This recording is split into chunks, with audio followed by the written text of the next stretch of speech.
welcome to Algebra 1. As you see by the title of this video, we use something called flip mastery in Algebra 1, and I want to take a minute to tell you exactly what that means. You may have heard of a flipped classroom before. In a typical flipped classroom, students watch videos for homework to learn the lessons, and when they're in class, they do practice with their teacher. Flipped mastery is a little bit different. While videos still play a very important role, the big flip in flip mastery is flipping who's in charge. Instead of having a teacher standing in the front of the room the whole class period, students become in charge of making choices to best consume the information they want to learn. Mastery in this class means that you shouldn't have to move on to the next lesson if you didn't understand the previous one. Part of being in control means that you get to work at the pace you're comfortable working at. And you don't have to move on until you've mastered the previous material. The Flip Mastery classroom involves a lot of resources and materials for students to choose from to best customize their education.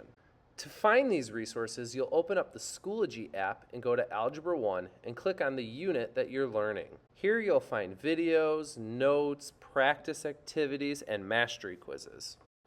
Instead of taking notes in class with a teacher standing in the front of the room, you'll be accessing videos through our Schoology page. When you click on the video links on Schoology, you'll be taken to a YouTube video for each particular lesson that you're learning. You'll be expected to take handwritten notes for these videos in a way that's comfortable to you.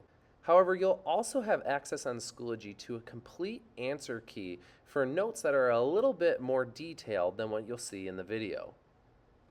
The number one goal of the Flip Mastery classroom is to empower students to take control of their own learning. Students should be motivated to practice because they understand that practice is the only way to get better at what they're learning.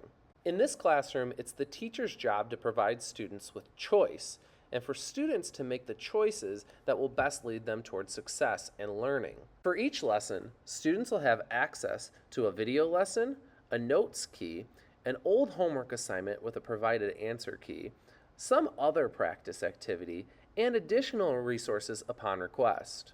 Once students have done enough practice and feel prepared, they'll be able to take a mastery quiz to prove that they have learned. This short quiz can be found on Schoology. Students will be required to score at least a 4 out of 5 on each of these quizzes in order to move on to the next lesson. And if you don't earn the minimum score, it's no big deal. You can keep retaking the quiz until you do. And only your best attempt will go into the gradebook. The same thing applies for tests and quizzes in this class. About halfway through each unit, or sometimes twice a unit, you'll take a quiz. And at the end of every unit, you'll take a test. You must pass these quizzes and tests in order to keep moving on with the material. But never fear, if you don't pass, you can keep trying until you've mastered the material well enough to move on. So in summary, I want you to compare this class to a video game. I mean, don't you wish school was more like a video game? In a game like the classic Super Mario World, players try to beat the game by advancing through different levels and worlds and trying to beat the various bad guys along the way. And if you lose, you don't have to start the whole game over. You get to keep trying until you beat the bad guy. In our class, the lessons are just like the levels. You can try as many times as you need to in order to beat them, and once you do, you get to move on to the next level. And sure, sometimes tests and quizzes and mastery quizzes feel like you're facing a bad guy, but anybody that's ever played a video game will tell you, no matter how many times it takes to beat the bad guy, there's no better feeling in the world. And in our class, beating the bad guy means you took control of your own learning and succeeded, because you are relentless, perseverant, and brilliant.